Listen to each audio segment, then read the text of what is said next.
and say welcome to this second class meeting of the course on focusing psychotherapy and the implicit. I'm Ann Weiser Cornell. Jean is here too, Jean Gendlin. And I am so excited about what Jean is planning to say today that I don't feel the need to say very much, just to say that later in the course we'll be interested in your comments, and later in today's class, we'll be interested in your comments and questions, so you might be sensing into your own work with clients and your own interest in these topics, and when the time comes, we'll be very interested in what you'd like to ask about, what you'd like us to say more about, and so on. So, with that introduction, go ahead, Jean. Yeah. Well, first I want to say that after I hung up last time, I was very content with what I had said, but I forgot to say that the questions, especially some of them, were about people who don't go inside and don't want to go inside and consistently don't go inside for a long time, like a year or something like that. And I should have said, yeah, that's what our whole 5 classes are going to be about. And I forgot to say that. Yeah. All I said, which I'll say again today, is that we keep getting another chance and another chance and another chance. Because the way we reflect now is utterly different from the old style where you just said back what the person said. And the therapy was supposed to happen in the conversation. Now you know, and this class is partly for that purpose, the first part anyway, you know what kind of process in the person you want. You know the process. I said last time that I do everything, but always in the context of the contact. And I know the process. That gives me a lot of ease and relaxation, because even though I'm very taught and I'm very focused, I know this process. And I don't have to know the answers, and in fact, one cannot know the answers till they come. But I know the process. I know how to let that come. And that's more what I want to talk about today. The way we reflect now is not to say back, but first to sense that we understand. And if we don't, then we have to say, please say that another way, I don't get it. But if we understand, all it takes was going inside for a second, not a whole second, a little moment and saying, do I get this? Oh, yeah. And then I talk back from my getting it so that my expression is fresh. And I use the main words that the client uses. I don't substitute something else for charged words. But otherwise, I say it in my own way, and that way the person can hear that I got it. And then they correct it, and I accept that, and then they correct it again. And then when it's all going easily, there is this breath, this, oh, yeah, now you got it, that comes with this little silence. And if that happens, we're in good shape, and we just continue, and everything will be all right. This course is centered on when that does not come, when the person never feels, when that silence where the deeper thing comes, it doesn't happen. That's what we're interested in. Jean, let me see if I've got your point about the difference in reflecting now than in an older style. There's an extra step in there that seems where we, the listener, the therapist, counselor, focusing guide, or whatever, we're taking a moment, however long that moment is, to get it. And I think that's a bodily move on our part, right? Usually we get it, but we didn't get conscious of getting it. Right. Yes, it's a bodily move. Oh, yeah. I need to let that in. Maybe I'll just say, yeah. Or maybe I'll know that I don't get it, so I'll need to ask something. Or maybe I'll say what I got, but they'll correct me.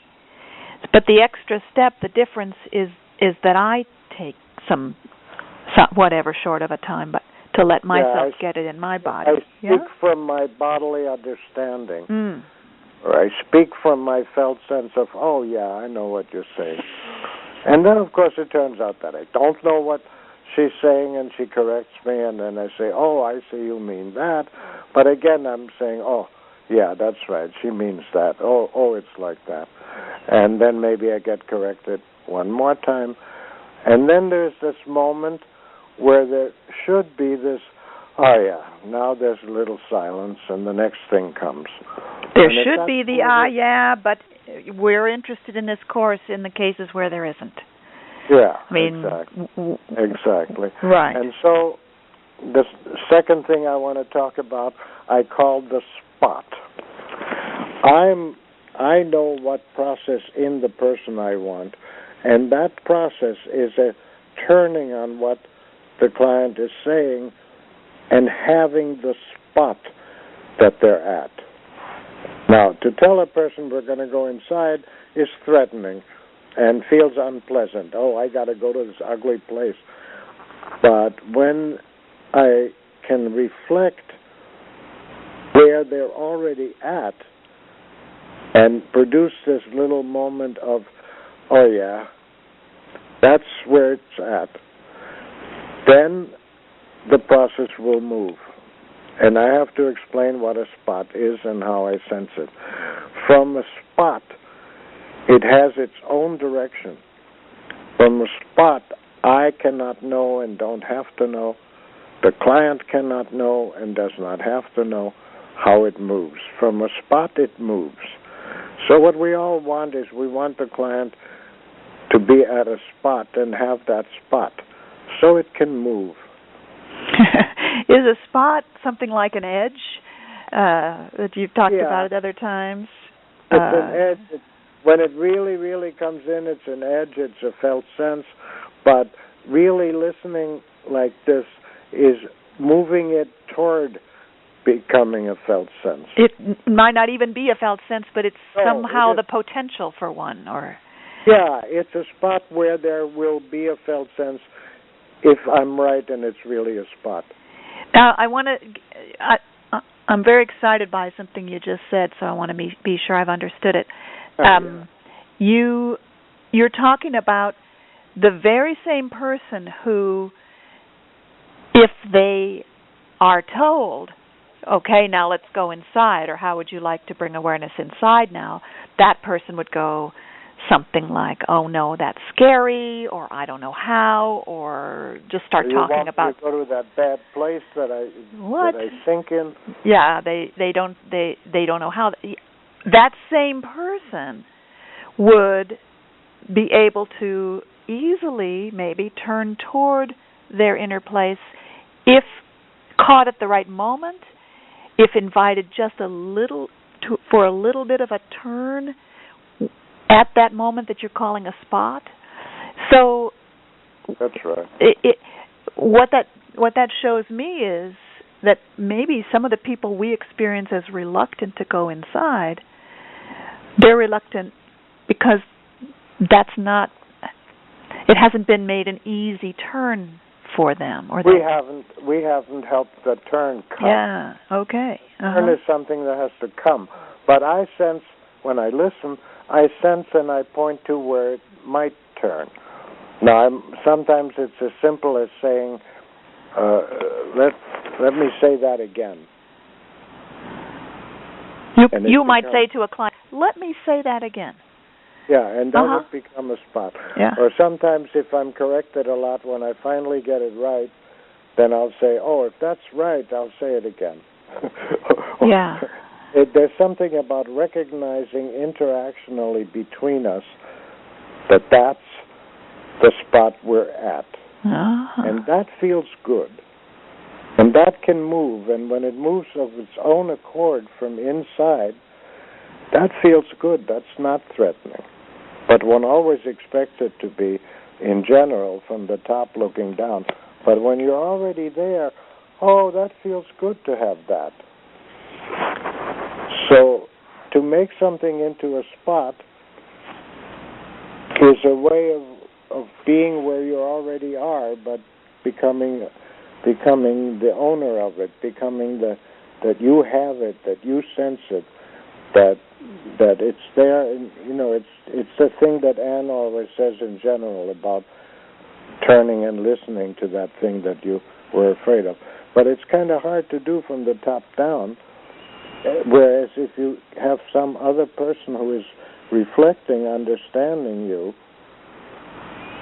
it becomes an interactional reality, and then you can actually be having it. So in a minute we're going to look at all of that in Chapter 4. Yeah. But it's a very interesting implication here. The very people who we might, let me tell you about focusing. Do you think this is a good idea to do? Those people might say, oh, no, I don't, doesn't sound good. Don't do that. Nobody understands it from the top down. I mean, even we who have been practicing it for years, when we think of our bad places, who wants to go there? Right. So the talk about focusing, not probably a very facilitative thing to do. More like stay with somebody's what they want to say and listen for these spots, as you're calling them. And maybe we'll say more about how to know that they're there, and also more about what to do. And it's a modern, current way of using what looks like, unfortunately, it looks like saying back what the person said, but that doesn't work. And certainly we do a lot more, which we'll talk about later. Yeah. We help people get fresh places and all sorts of things. But crucial for the contact, and I don't want to work without the contact. So when I lose the contact, I go right back there. Crucial for the contact and for everything else to work is this togetherness that, oh yeah, I understand, and I have said that I understood in a way that that person heard. And some people never hear that, but that's okay. I was a client who never heard that for quite a while. So that's all right, but the body hears it. So saying back is crucial for contact, as you were saying last week, and contact is crucial. When you say back, you want the having inside. You want the person to have where they are, not to just be stuck in where they are. Yeah. Wow. So we say back in a way that the person would have, rather than confirming, repeating where they're stuck. We say back a way that, well, there's something in you that doesn't want this, or there's something in you that objects here, or there's something in you dot. So even the way of saying back is not their exact words. It's a way of saying it so they then have it, instead of being stuck in it. I will say, how should that be said? Because I can see that I'm failing to say it. But there's something about listening there that was never understood. It's a concrete interaction. It's a concrete process. And it makes something inside the person. And you need to know what that process is. Then you can relax. As long as you don't know, you're tense, because you're supposed to know something and you don't know it. But when it's clear that no, you can't know it, it has to come. But what you can do is point at the spot. And I will say more about spot, but let's go and look at the excerpt. Did you give 3 points and I missed one of them? One of them was that reflecting is different. The second point is the fat point. The second point is what's a spot. Yeah. And the third? The third point is when a person has their spot where they're at, rather than being stuck in it, helpless, then everything is different. Their life resumes implicitly. It's an implicit continuation of life where their life has been stuck. And implicitly, it's their whole life, even though at this moment, it's just this little interaction with you.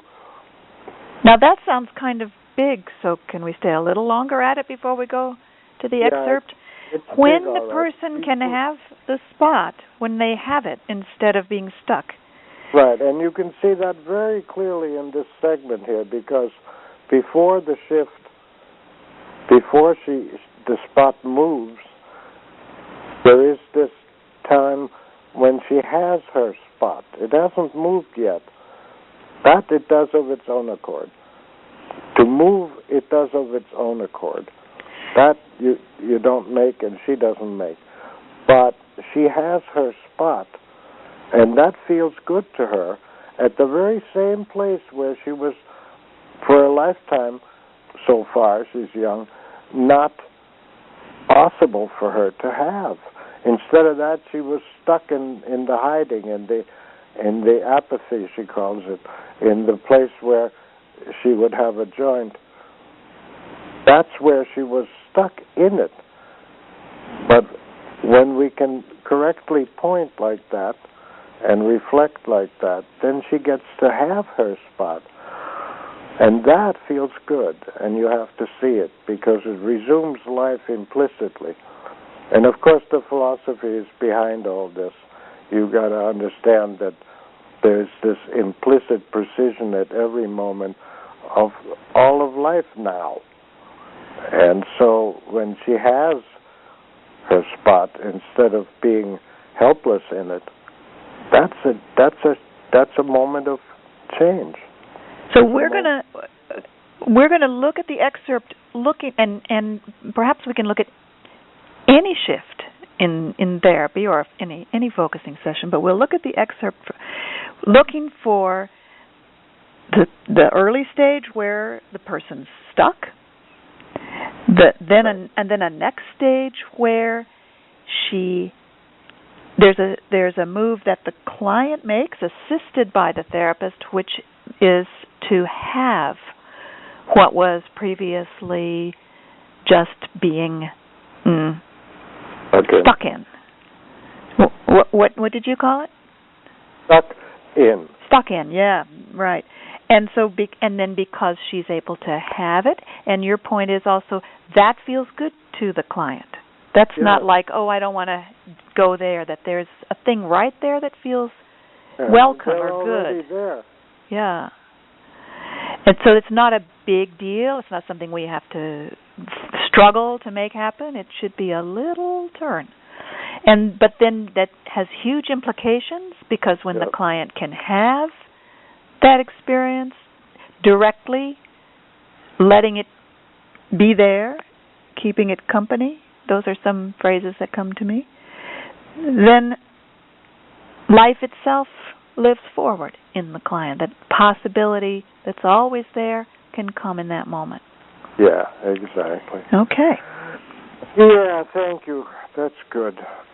So let's turn to Chapter 4, and just the part where the transcript is. Yeah.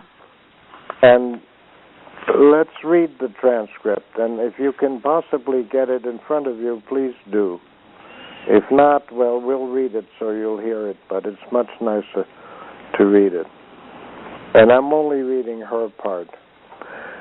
She says, I was thinking about on my way over, I don't seem to think a hell of a lot of myself. And he says, and notice how often he goes wrong here. And he's me, so I'm not criticizing somebody else.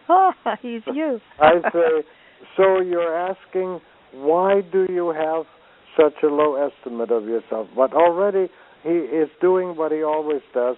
He's pointing. And I say laughingly, I say, he hopes that that's what she means, that she would like to know why. But she says, well, and he can tell that, no, she isn't exactly asking why. And then she says where she's coming from, which he couldn't know. I had a dream. It was a real nice relationship. And then I thought the next day, why don't I have a real one? She had some sexual dream with some man. And she says, I was thinking why I was absent in school so much. And then she realized, when it comes to the end of the line, I don't have a paper, so then I don't go to class. I hold back. I get jittery. And then I pull away from it. So he hears the jittery and the pulling away, and he says, you're saying there's something similar about not being in reality with a man and also cutting class. And she says, yeah, I have all these excuses about why I never do my best. And he's still reflecting. You come right up to the line, and then something holds back. Now, this therapist thinks that if she could pay attention to the jittery body quality, that would be the spot. So he says, and jittery is the best word for it? And she says, yeah, I pull back. So he can tell that he's being corrected. And he says, pull back is it, meaning pull back is where the spot is. She confirms that. The jittery is more surface, she says, than the pullback. The jittery comes when the part of me says, well, you really have to do it now. So we don't know what pulls back. It's not the jittery that pulls back. No, she says, the jittery is a result. Now notice, he couldn't have figured that out. Nobody could have figured that out. She had to say, by way of correcting him, although she corrected him very shyly. She didn't really say, no, you're wrong. She said, and then she restated, I pulled back. And so he has to know that she's correcting him, right? You see that? And he feels corrected because that's what he wants. He wants to be corrected. The pullback is it, he says. And then she explains the jittery is a result, and it's really the pullback.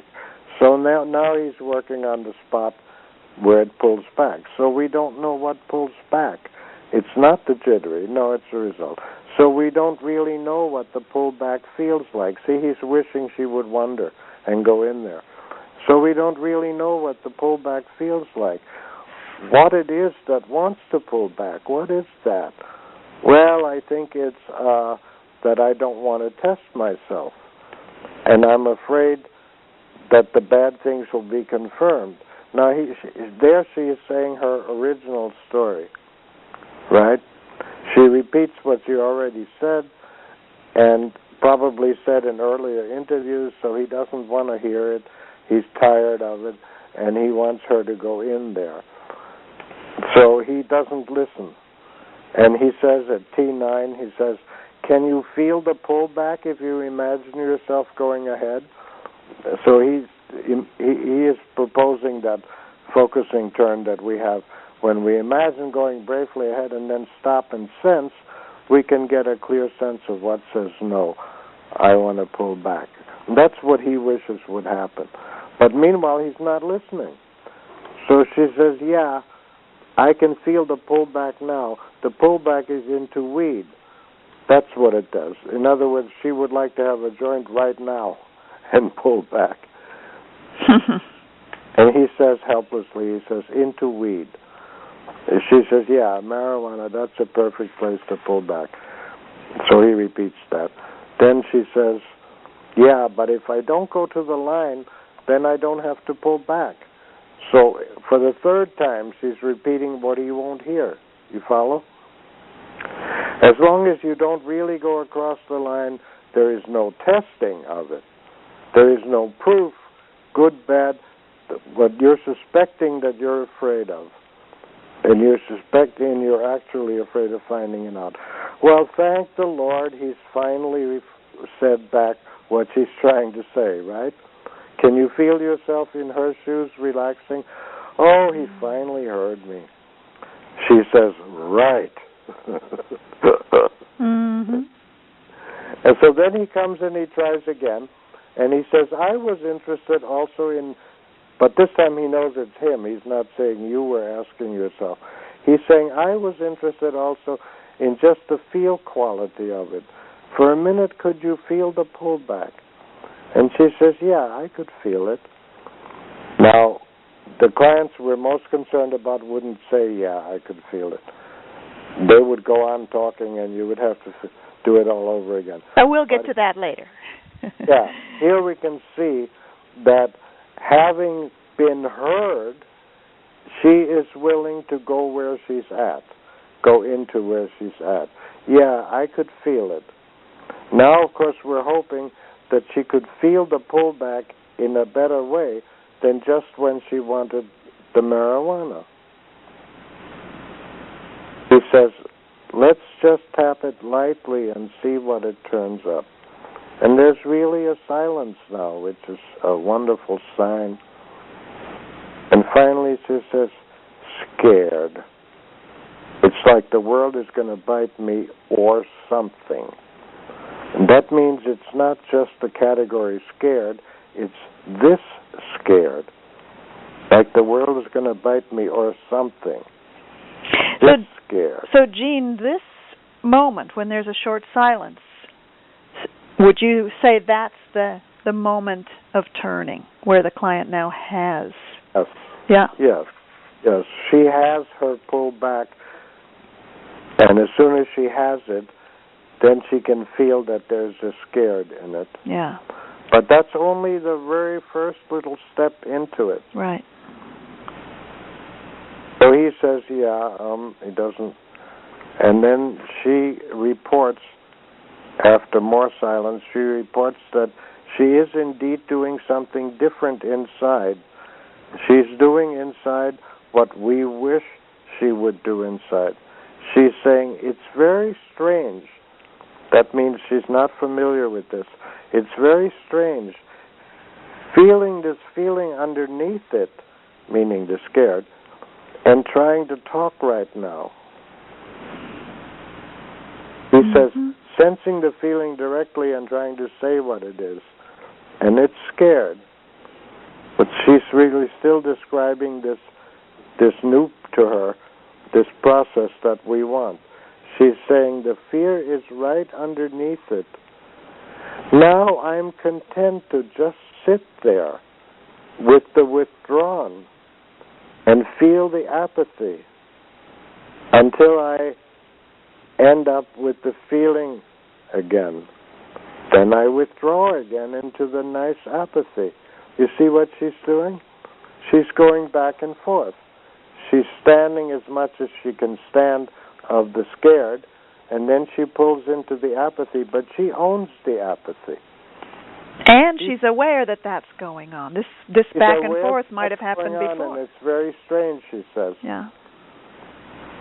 But she laughs, and the laugh is also tells you something. There's an ease that she has with it. It's sort of odd, but there's an ease. She has the apathy instead of being trapped in it.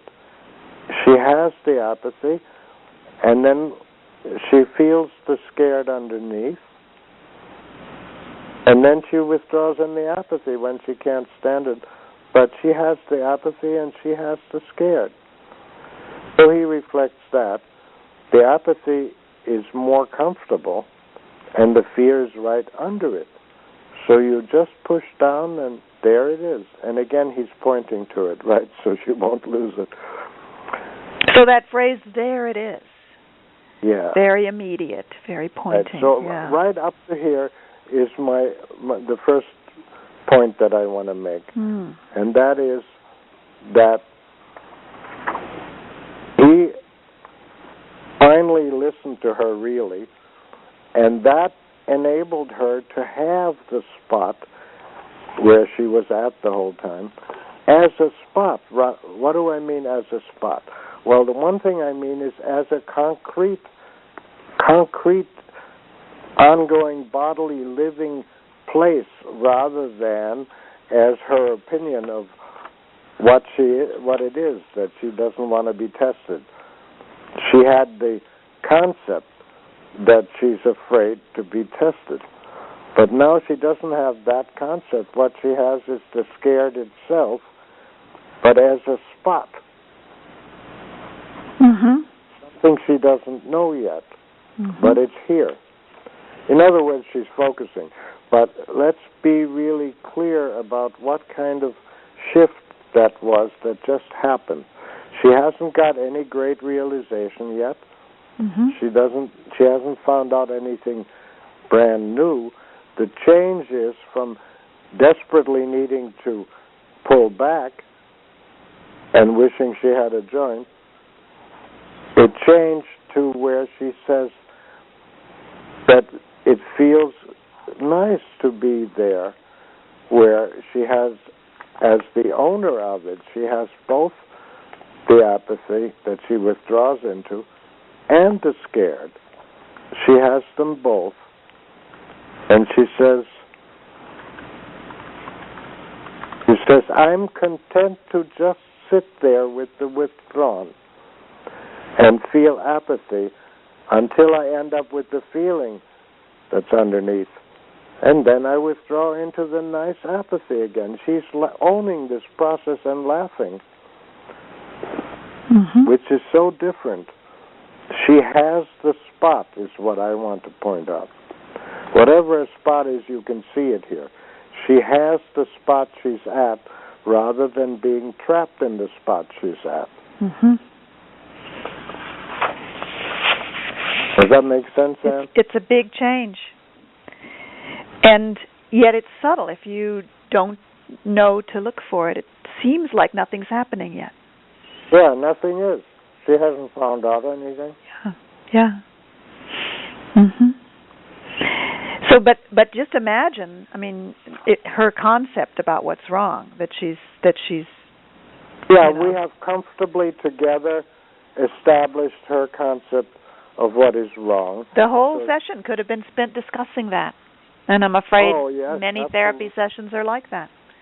Especially if I don't hear it. So and again, I want to say back to your point.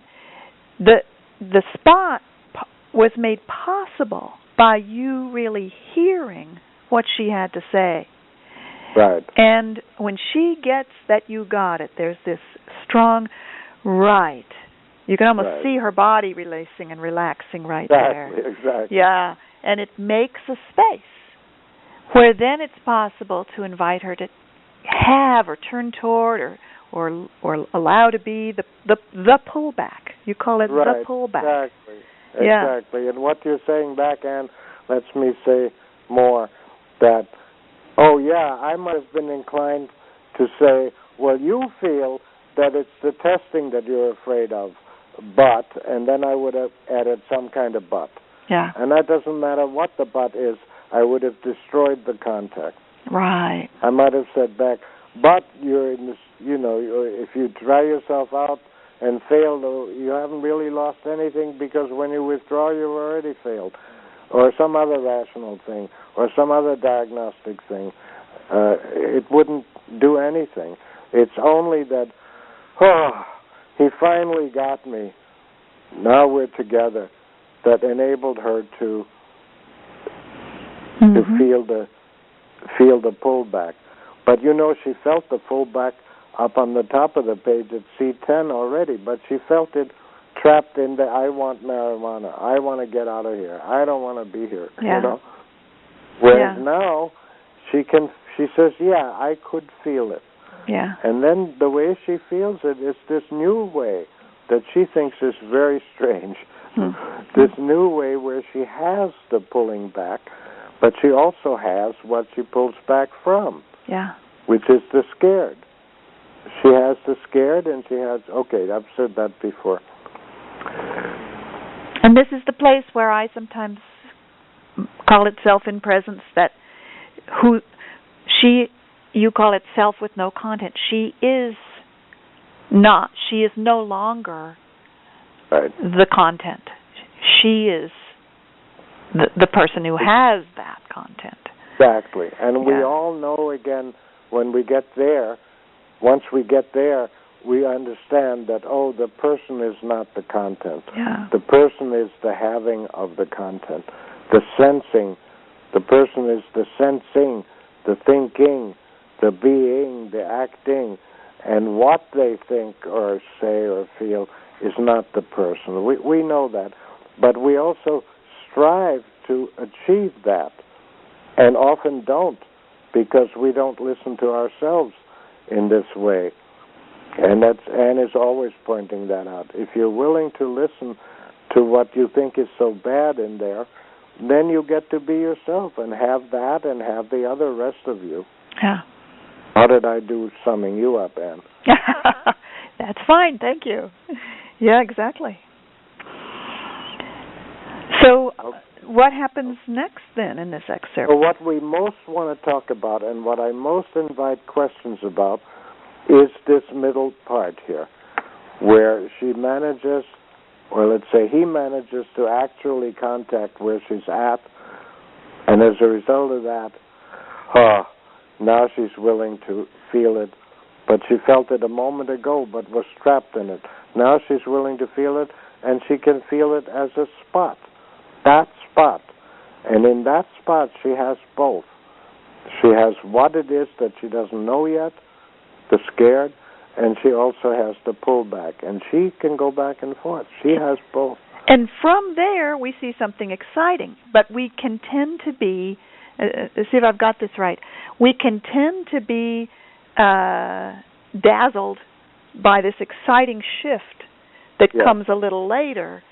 And, oh, my gosh, that's the important part of the session when she has a realization that this is an all-good part of her. It's so exciting.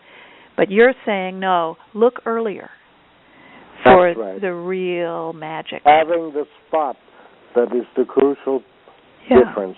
Yeah. That's where it changes. Yeah. The fact that the spot can move, well, it can.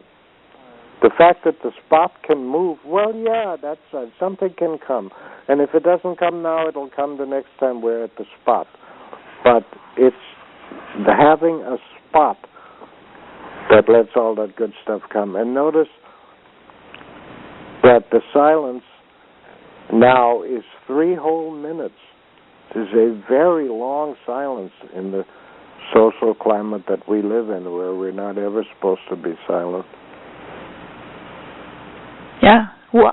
What lets a therapist have enough trust in a process that he or she will allow a 3-minute silence? You got to know the process, then you know the difference. If your person is looking pained and not knowing what to do, then you don't leave them 3 minutes in silence. Right. You say, "Oh, you're this and this now. You don't know what to say next, but you wish you had something to say. Is that right?" Or whatever. And then I always would add, "Is that right?" Because I never get it right the first time anyhow.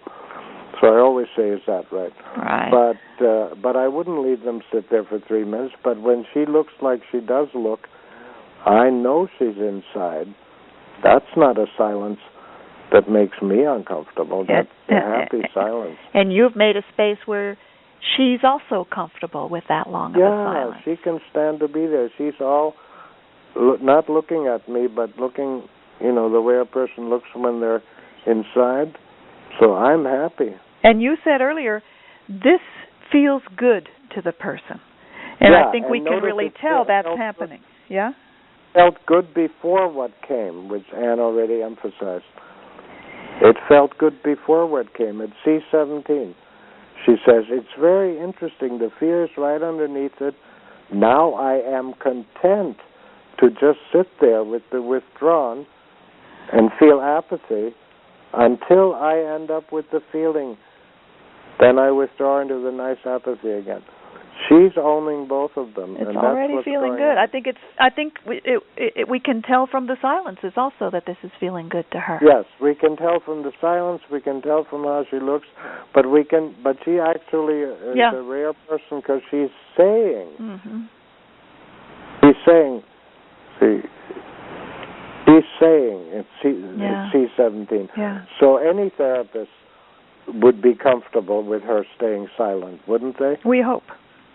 After she may explain that she's having both of them, and she's going back and forth between them, and she's content to sit in the apathy and then feel the feeling underneath. Mm-hmm.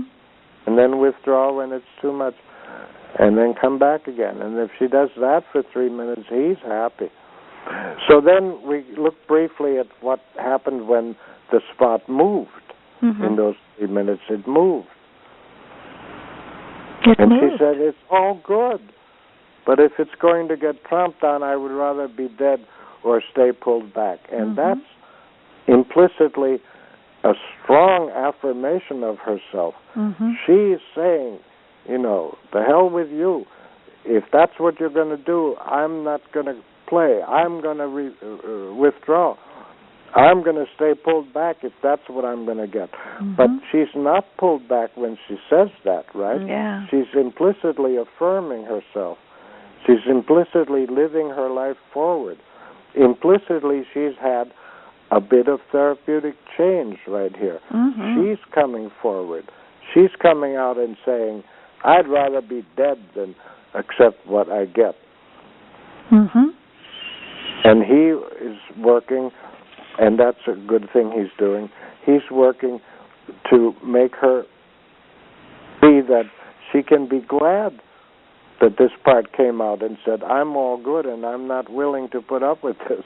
You know, he says, now can you really be glad that part came out and that it's speaking to us? Can you welcome it? But she doesn't even need that from him. It's like when you're just being nice to a person, she gives an example, and someone watching you later says, you were just trying to buy that person. So he says, he gets it. He says, inside you, it's good. And then they make something bad out of it. Is that it? Notice there's always a question mark. She says, yes. And then there's another silence. And then she says, well, that's sure different. Yeah. So now I would welcome questions of any kind. Yeah, questions of any kind. And I'm just would like to start perhaps with questions that point directly to this excerpt. Are you puzzled by what happened, by anything Jean said about it in the excerpt? Do you see what we're pointing to here? Is there anybody who'd like to press your number 1 key if you're not sure that you see, hear what we're talking about? I haven't said enough of how to do it yet. We haven't gotten there yet. We aren't talking yet about how. We're just talking about can you see these moves the client makes? We'll talk about how in a minute. Right. So Barbara from Switzerland. Yes. Go ahead, my dear. My spontaneous question is, Jean says at one stage, if I understood correctly, that when he knows where he wants to go with the patient, that is for me a puzzle, because how can he know? He doesn't know what will come. He only knows how. He only knows the process he wants. He wants to change from being helplessly stuck and saying her opinion over and over and over again when we know that what she thinks about it doesn't change anything, hasn't changed anything. He wants to get her off going in circles stuck, and instead of that, he wants her to feel the spot. But he doesn't know where that spot is, and he doesn't have to. I have a very beautiful, it's not a patient of mine, but I have a very, excuse me if I say beautiful example of a lady who lived in a flat, a one-room flat. And she was, she has a, how to say that in English, two poles, illness, depression, and maniac. It's called bipolar, Barbara. Bipolar. Thank you so much. Now, what she did in sick times, she made with thousands and thousands of sheets of papers, she made an enormous circle in her room where she lived, and I always wondered, there must be a reason for her doing that. There must be a sense for her to do that. Now, can I ask you, Jean, is there a spot you would like to aim at, or is that too abstract? No, you're right there. You're right there. I would wish, maybe I couldn't get that, but I would wish that she would talk about that big circle. I would say, gee, you made that big circle. Something is right about that. And it is, exactly. There's something right about it. And of course, I don't know what it is, I would tell her. And then if I got her to tell me, that would be nice, but probably I wouldn't. I'd get some kind of ranting or something. So then I might say again, wait a minute. I want to say, that circle makes me feel like you pushed out in all directions. You pushed out in all directions. Is that what it feels like? I can't know that. I'm only imagining that. And then it would be nice if she would say, nah, that's not what I was doing. I was doing this and this. But again, I probably won't get anything for it. So then I would try again later. First I would try to say back whatever she's doing. But I would say, oh, you're mad at me, or oh, whatever. Is that right? Yeah. We would have a few minutes of trying to reflect where she's at now, because I probably won't get what I want, which is for her to tell me what the circle is, how it feels. So then I might say again, when I imagine making a circle like that, it feels like I'm taking some space for myself and pushing everything else away. But of course, that's me. What does it feel like to you to make that big circle? And then I would get something extraneous that has nothing to do with it. But I would always know that whenever I can, and then I would try to listen to what she's telling me again, and I would, and she might be telling me sheer junk, like people do in the hospital very often. And, and I would say back whatever I could of that, or else I would say back, you didn't like me to ask like that, or you don't like when I ask like that. Is that right? So I am always responding to where we're at together. Mm-hmm. And then when I can, I would say again, gee, there is this big circle, and it's doing something. It's making me feel like blah, blah, blah.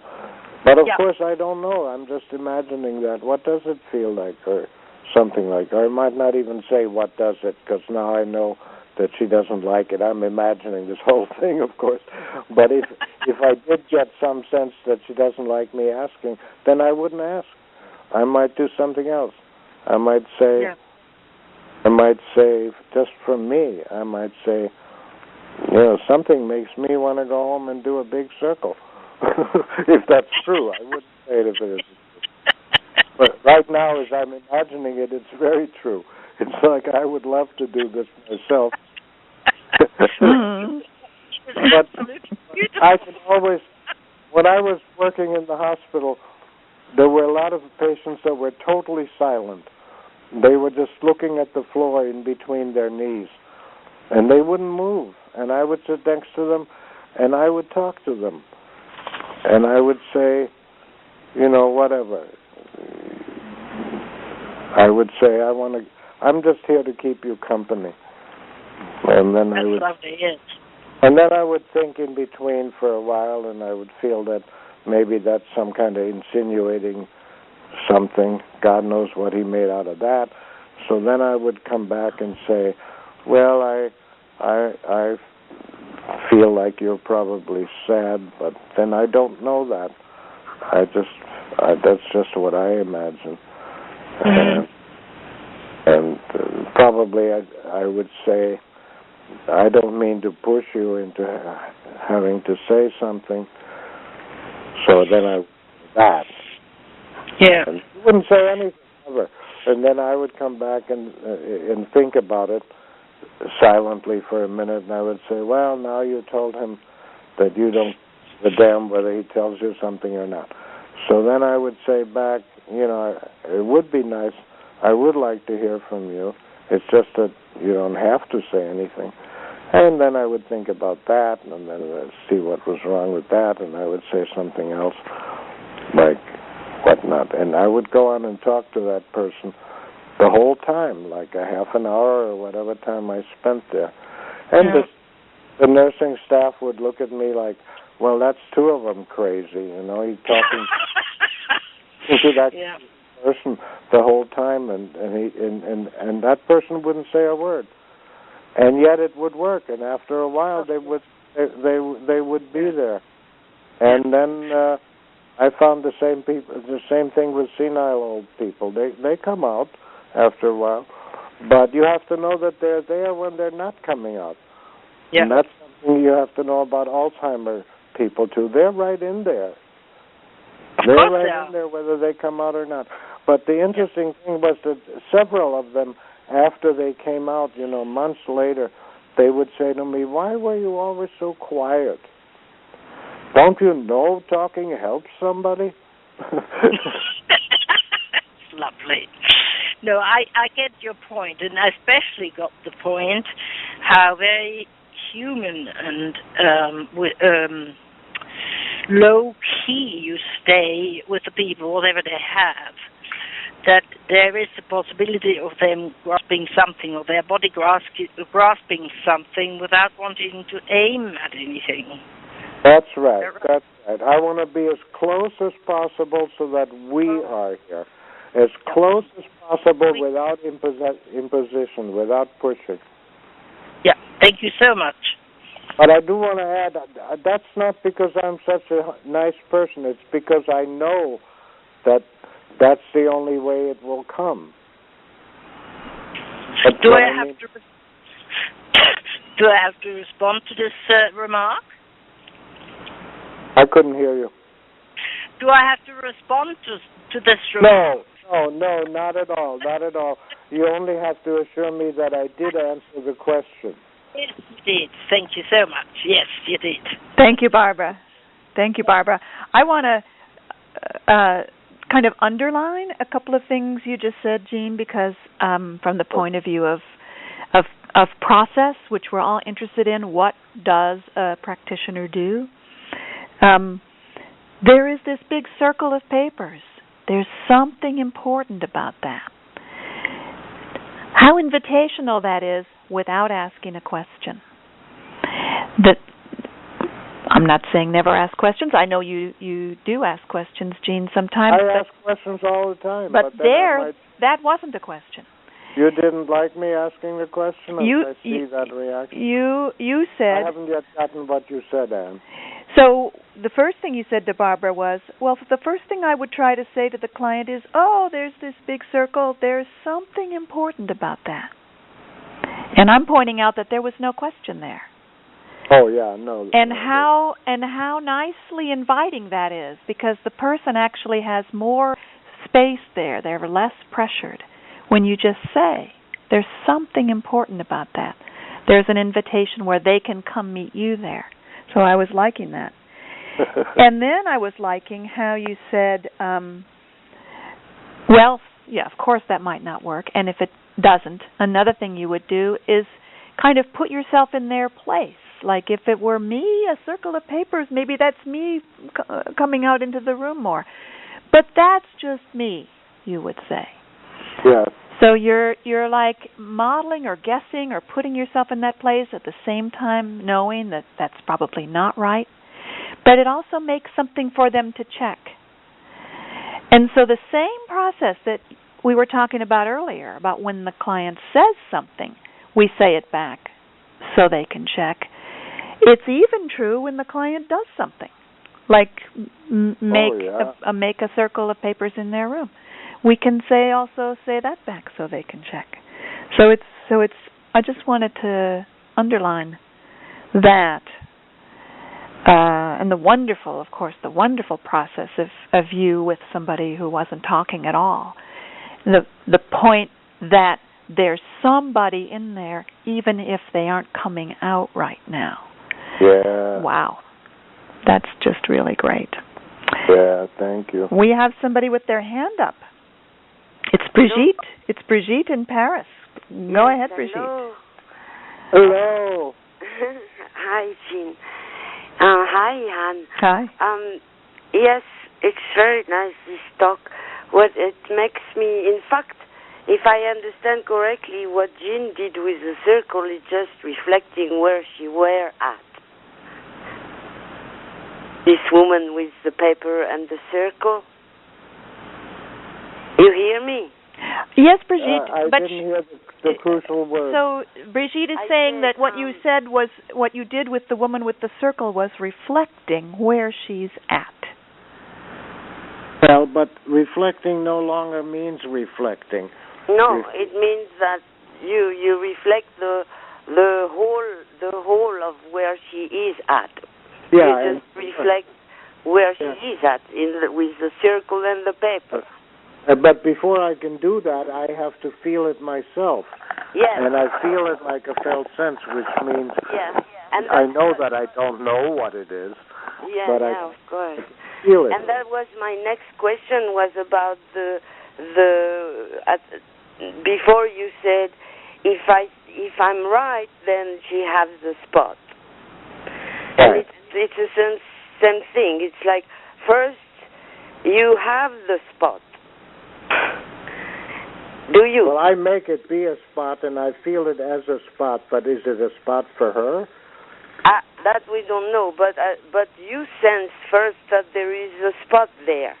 Oh, there is a spot there, but I don't get it. I am often wrong where I think it is. I thought it was in the jittery. It wasn't. It was in the pulling back. Yes. So then I made that a spot in how I responded. Yes. But she wouldn't go. She wouldn't have that spot because she was still hanging on this thing she wanted to say that she felt. Yeah. She felt it didn't get heard. So yeah, what you're saying is right, Bridget, for me. What you say that what I'm saying is that you have your own sense inside of the spot, and the spot is some kind of door where it can't move by itself. Right, once she has the spot, then it moves implicitly. Yeah, once she has the spot, we're okay. Yeah. But I'm often wrong, both in what I imagine the spot to be, but I'm also often wrong in that that's a spot. You often wrong? What's the next thing? The next thing is I'll listen for the spot again after she corrects me. Yes, even exactly. Even by saying yes, though I can tell she's saying no. Yes, that's correct. So how do you sense it? Well, that's what I'm trying to point to. I sense it first because I say to myself, do I understand what she's saying? Oh, yeah. That's it. Yeah. But then in the oh, yeah is what I can speak back from. Mm-hmm. I always want to speak back from the place in her, the spot in her. Yes. As that. But she typically doesn't take it that way. She takes it as just in the process of what she's still trying to say and isn't finished with. Yeah. It's just a matter of precision, being precise little bit by little bit, back and forth until we get it. Well, I would say it's pointing at her having. Yes, pointing at her having.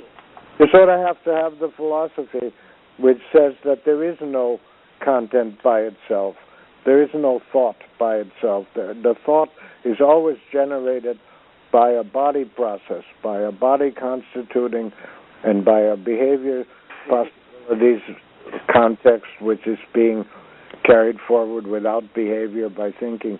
There's always something there, but it isn't as a felt sense there. It isn't as a spot there. But it could be as a spot if I ever get it right. But then the nice thing about it is that I'm not limited in how many tries I get. So eventually I get the spot right. Yeah. Yes, it's very reassuring. Thank you. Thank you, Brigitte. Thank you, Bridget. But, Jean, this question of how do you hear what the spot is, if we look at the excerpt, what you guessed was jittery. Right, and that wasn't a spot. But why did you guess jittery? There must be 50 or 40 words in what the client said. Jittery is a body feeling. Would that be part of why? Yeah, of course. She said, I'm afraid of testing myself. I'm afraid I'll find out all the bad things that I think about myself. So when I get close to where the testing is, I get jittery, and then I pull back. So I thought she was describing the body sense. So you listened for a time when you thought she was describing the body sense, and said that word back. Yeah. I thought the entry would be around jittery. Yeah. So she explains it's not. It's in the pulling back. So I said, okay, we don't know what pulls back. Well, you have to have a first guess, though, and your first guess was the word jittery, and not the word afraid, for example. Absolutely. And that's important. Behind all this is that this therapist knows that he doesn't know, and he doesn't have to know. All we need is that the client understands that what the therapist is saying is trying to say it the way she means it. Yeah. Many clients are so polite that they have to spend a long time saying, well, what you said is sort of right in this and this way and that way, but on the other hand, and they eventually get to correcting you. Right. So it's very pleasant that she can just directly say, no, it's not the jittery. Good. All right. Well, we asked for questions specifically on the excerpt, and there were 2.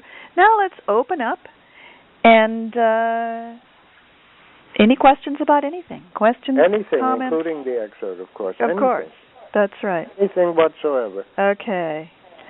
So, Steve Sholey has got one. Hi, Ann. Hi, Jean. Hi. Hello.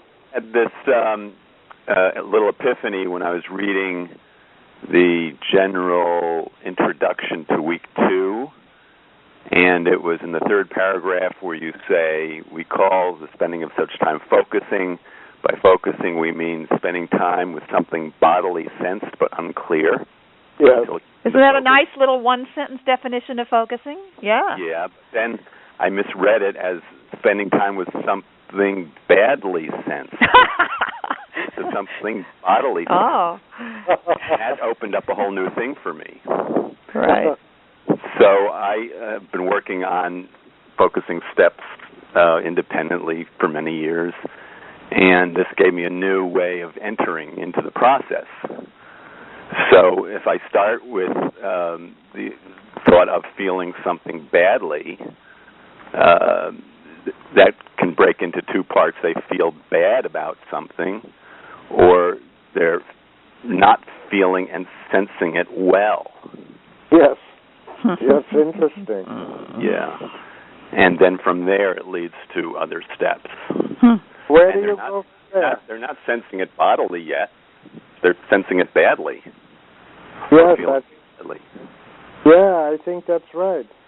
That's nice. I'm learning something. Keep going. Yeah, okay. Well, I don't know if I can add anything to it right now.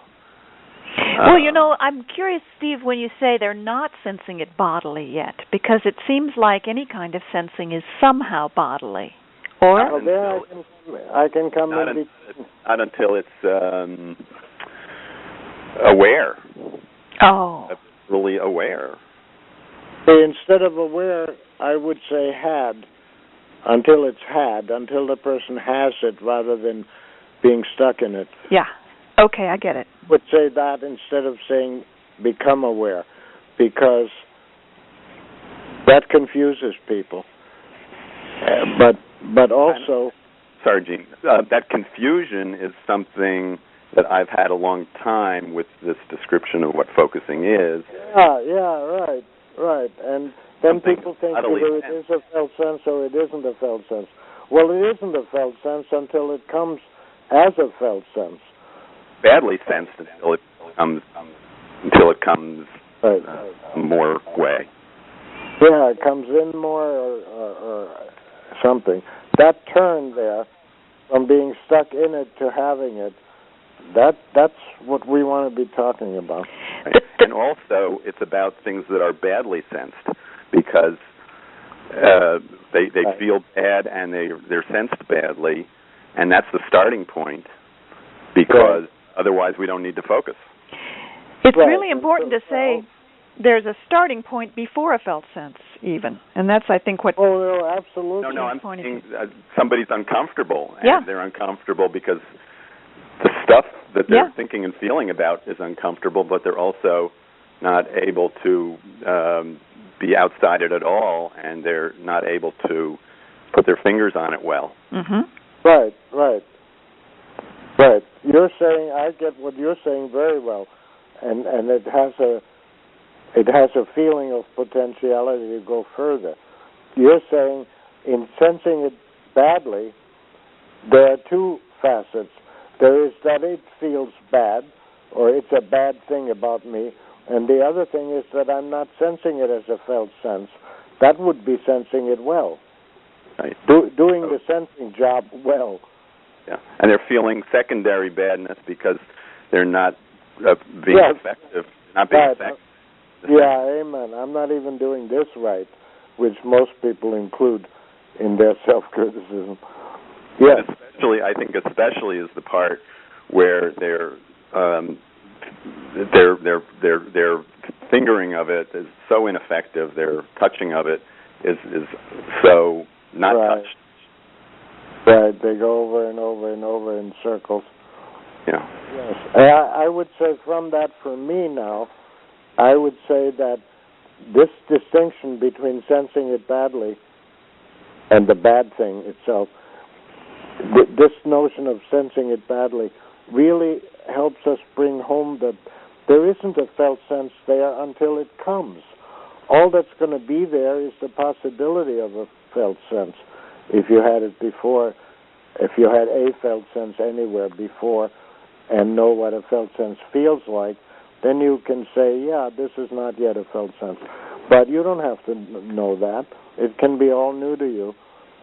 But you do know that you're going around in circles, and you do know also that something is there. But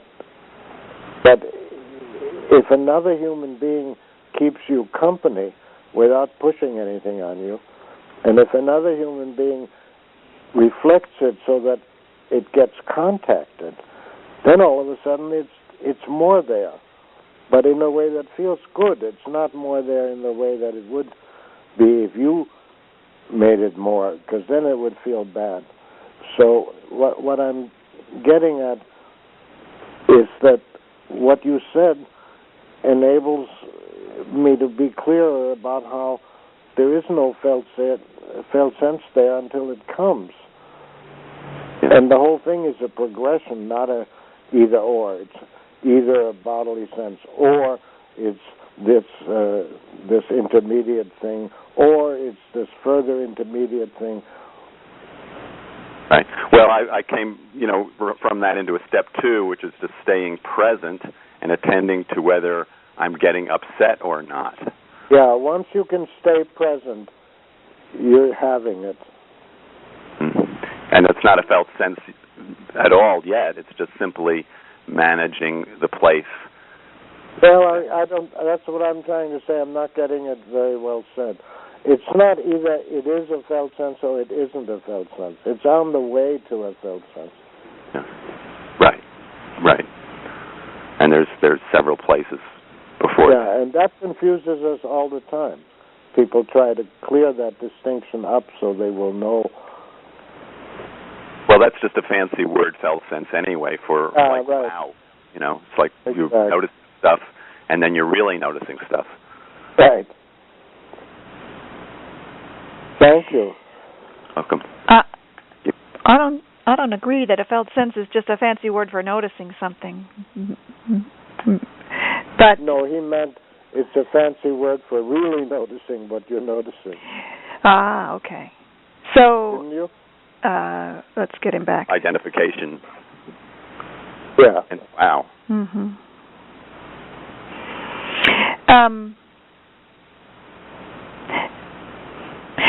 What I like, Jean, about the point that you and Steve are bringing out is that there's process going on. Yes.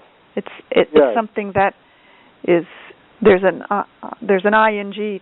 It's an right. There's an inging. It's an inging. An ing going on. So it's not like we're so used to a world of objects where we pick up something and say, yes. It is or isn't something. Amen. But this is not an object. Right, and even you don't have to convert it into an object. Even the word "a felt sense" sounds like an object. We right. Inging is great. Want to call it felt sensing or something. Yeah, right. Exactly. Thank you, Steve. Yeah. Thank you. All right. Let's see who else has something to say. Jeanette Chalmers, did you have your hand up? Yeah. No, I didn't mean to. Didn't mean to? You want to say something anyway? No, thank you. Not right now. All right, sorry. It's these if you press a button. So the next comment is from Dick Riddington. Go right ahead, Dick. Hi, Jane. Hello.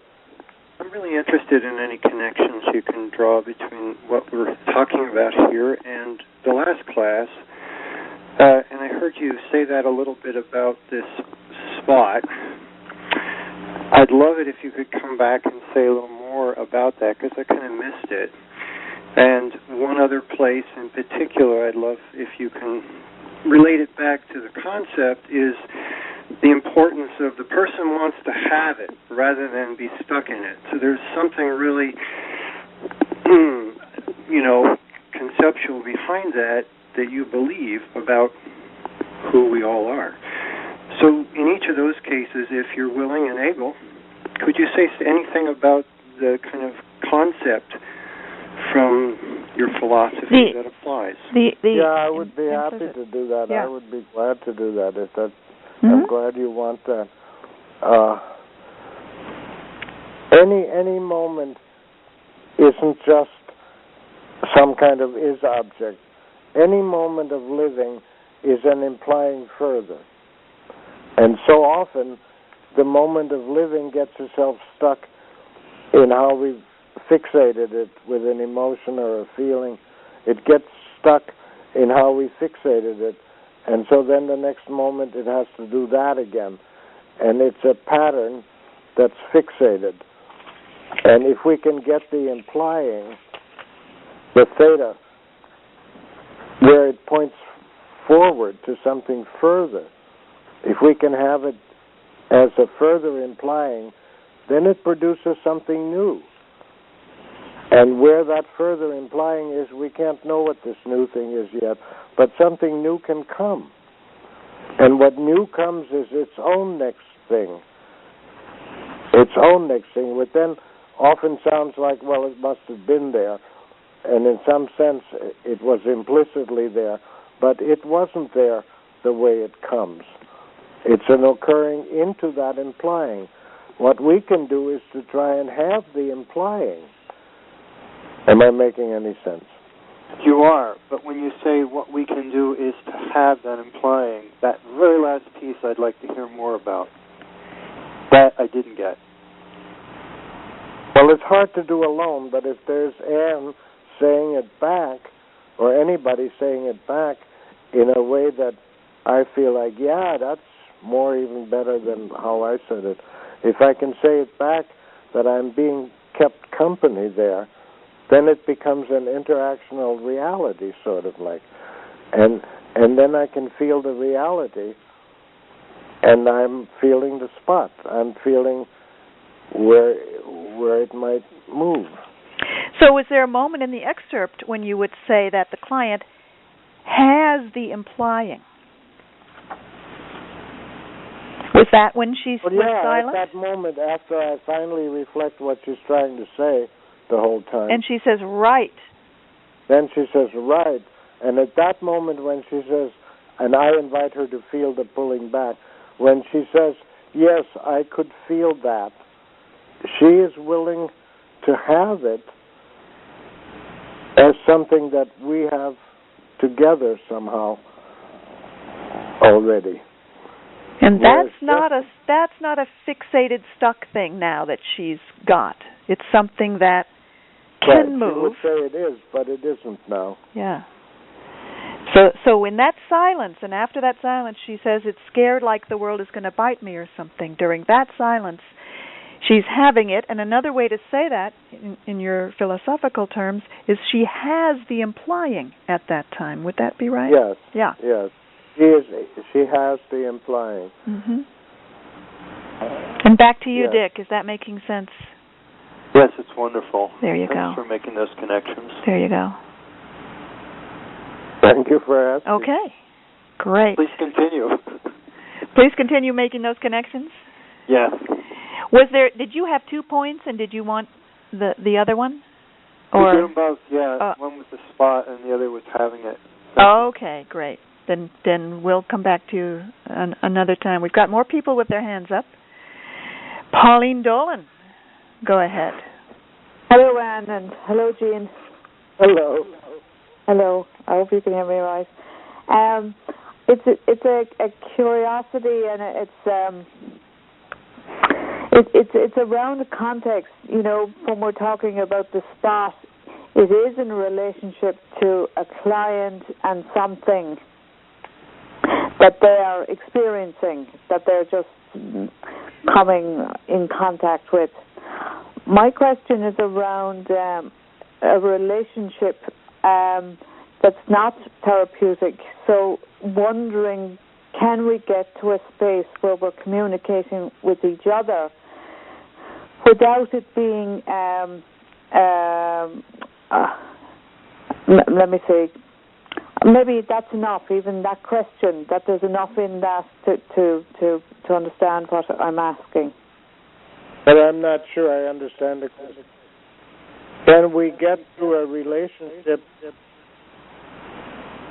Yeah, say when we're relating to each other, that it doesn't have to be from the past. You know, that we're coming from a place just listening to each other. Oh yes, oh yes, oh yes. Yes, absolutely. Let me say it back. Pauline, I'm going to mute you for a while because I think it's echoing. Go ahead. Yes. Go ahead, Jean. Oh. So let's see. Oh, thank you. It's not echoing. Yeah. Now. So I'm going to try to say the question back. Is it possible for us to relate in this concrete contact way, even when we're not dealing with anything therapeutic or troublesome or anything like that? Is that the question? Because yes, we can. But what's that your question? Okay, Pauline. That was the question. It was more that it's almost that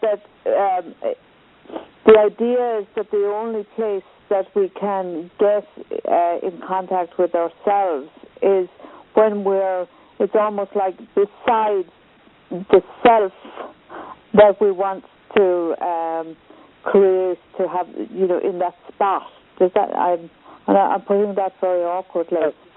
Yeah, so still I have to say it back.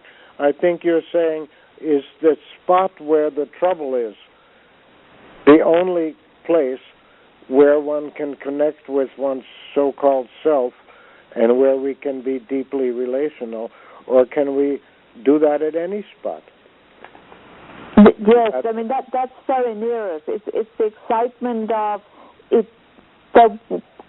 The excitement of the possibility that we can relate to each other without it having to be a trauma or something that needs attention.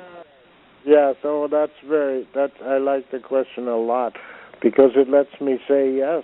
You can make that kind of a contact with a person by really keeping them company with what is being said, so it gets to be a spot, that whole thing, at any point where people are just reporting events of the week, and as a therapist, we're frustrated because they're not doing therapeutically relevant material, but they're talking about something in their life, and we can keep it real company, and we can let it be an interactional event when before that it only happened to this person alone, and we can allow the implicit living process to move forward, even if the content seems to be trivial.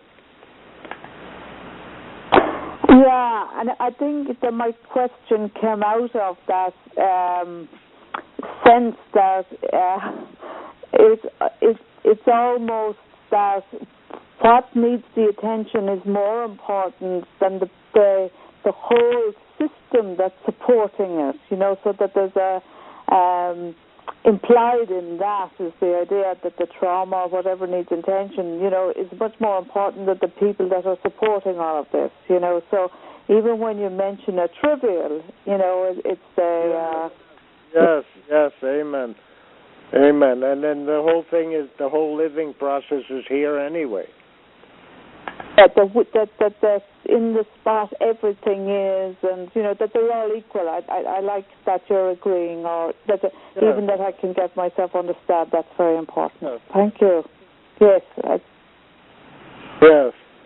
Yeah. Thank you so much, Pauline. Let's take a question from Jules Jarvis. Did you raise your hand, Hi. Jules? Yeah. Hi, Ann. Can you hear me? Yes. Okay. Yes. Hi, Jean. What if you, I have a recurring felt sense. What have you had in my own body? And I've been with it and felt shifts and openings and then the next, and then I think, okay, so it's shifted, it's opened, it's being heard, and then within a couple of days it's back, and it seems very similar, like it's in the same, about the same. Yeah. So I'm just wondering how. So I continue to just be with it. Sometimes when I'm in a class with you, I put the phone. When you're talking, I put the phone to it because I think that it likes your voice a lot, and it responds to it because it knows there's some love. It feels that love and warmth from you. But I just wondered. I've had it for years, and it's not till I started doing focusing that it began to have some shifts, and I knew it was being heard, but it still continues to come back. So just wondering some ideas that you might have for it. Well, it's clear to me from many, many, many things that we need interaction too. That there should be somebody that you can say it to. And it is already in interaction. It likes to hear my voice. So it's already connected to me, and I want to say hello to it. Hello. Hello. Because we're already connected, and that's very good. But you should also have somebody that you can say it to, that it can speak to, because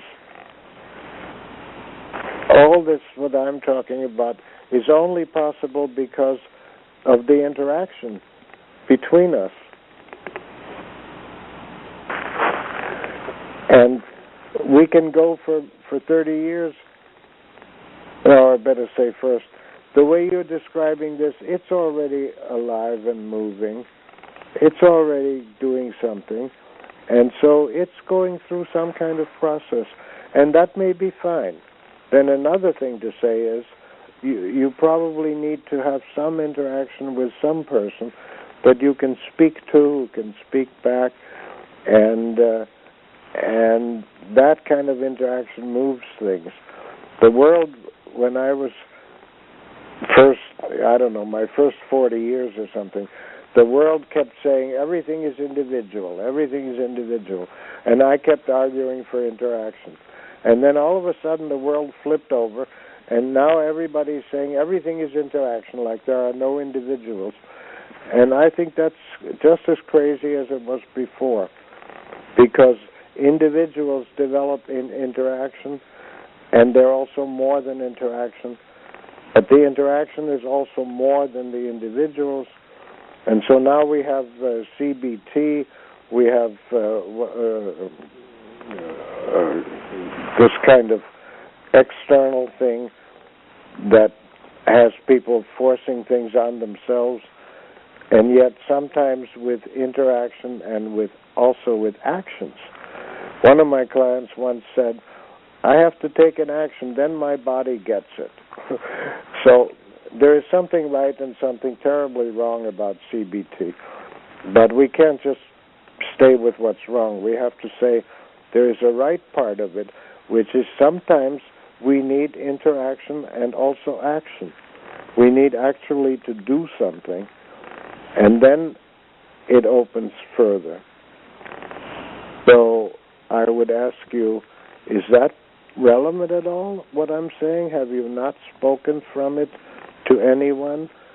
And I have. I've done a lot of focusing with it, with others. With others. And the other question was, does it make any sense to say, is there an action in your situation, like a phone call or an actual, it might be a very small action, but is there an act possible? Have you asked that? I haven't, but I will. It needs to be an action that feels right. It can be very small, but it needs to feel right. It can't just fit the concept. It has to be, oh, I could do that kind of a thing. We'll talk about that later in a later class, because we will. That's a big thing in itself, to make little action steps. Yeah.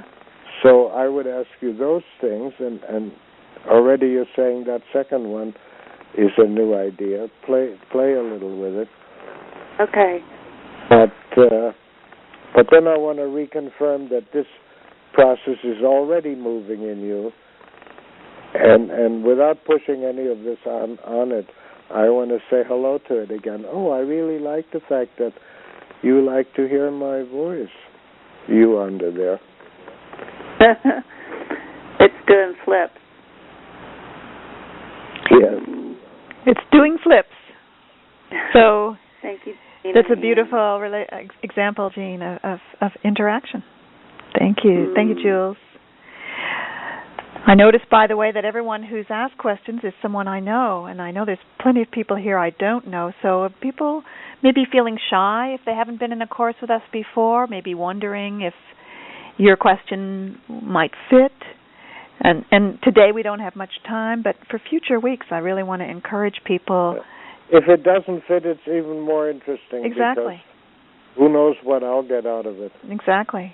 But we do have one more comment right now from Ronan Colhane in Ireland. Go ahead, Ronan. Hi, Jean. Hello. This is actually probably... hello. This is probably too large a question to start right now. When you were talking about having a sense rather than being gripped, or not having the sense, but you were saying having the sense is an opposite in a way to being stuck or fixated. And I'm very curious about that, because I'm often stuck or fixated. And I'm wondering, what do you think being stuck or fixated is? Is it what is it? It always seems to me that there's a certain kind of sequence of inner events that happens with it. But I wonder what your thought is on that. Well, it's a natural thing. It's a natural thing that at first, when it happens, I'm stuck in it. That sort of comes first. So with the things where I'm developing, I always say, oh, yeah. And then it's a natural thing to perceive, to think, to feel about it as a fixated something. Those things are natural. So the first thing you were asking, I think, if I understood the question, is what exactly is being stuck in something? Yeah. Did I understand the question? Yeah. And that was right. First thing I want to say is whatever that is, and we don't see what it is, usually starts by already having happened, and it already starts by already having happened stuck. And then the mistake that I make all the time is then I go from that. And going from it already being stuck, I have a certain feeling.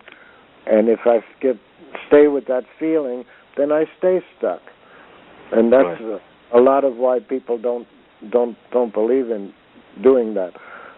Then I stay stuck, and I have to remind myself, oh, wait, let's feel the spot and not the feeling. And that's every time a new discovery, like I teach it all over the place, and I never heard of it. Yeah, I suppose the trick is to know how to get to the spot when you are stuck yourself. Yes, and to know that I'm stuck rather than to struggle there so hard like we do. We fixate the thing we struggle with in the way that we struggle, and yet to not struggle is nothing. So there is this spot where I remember, oh, that's right, go pause. We're going to do a whole worldwide thing now just on pausing, because just pausing with the intention of having where I am is like becoming more peaceful. Pausing. Yeah, I think. Yeah, pausing is a real key there, right? Yeah. Yeah. Yeah, pausing with the intention, the way I phrase it to myself now with what I'm struggling with now currently, it's pausing with the intention of cooling off. Yeah, I mean, a phrase that kind of I have to remind myself of is not to go running after it, but to let whatever it's going to be show up. Yeah, that's very good. See, that a little mantra like that helps it. Pausing with this little mantra, pausing with this little notion that, oh yeah, I need to stop running after it. That was yours. Not to run after it, but to let it show up. I need to, let it come, let it show up. Let it come, yeah. Let it come to me. Don't chase it. Nice. But then I find that even having that mantra becomes itself a means of getting it, and I have to find another way of dropping it. Oh yeah, that's right. Don't stay with it too long. That's right. I find that too. It wears out, and then it doesn't produce. It simply it makes me think a certain way. Yep. I would say don't be surprised that it comes that way, because all the places that you have lived beyond, that you're already free, you're not counting at the point when you say, well, how at my age am I still struggling with something? No, I am glad that I'm still learning things. Great. I'm going to call time, say that we need to stop. Thank you, Ronan, and thank you, everyone. Let's remind people that if you want to stay another half hour or 45 minutes to have a discussion with some of the other people on the line, you can do that. But first, let's unmute everybody so we can say thanks. Thank you, everybody. Thank you, Jean. Thank you. Thank you so much. Bye-bye. There we go. Bye for now. So thank you. Very good.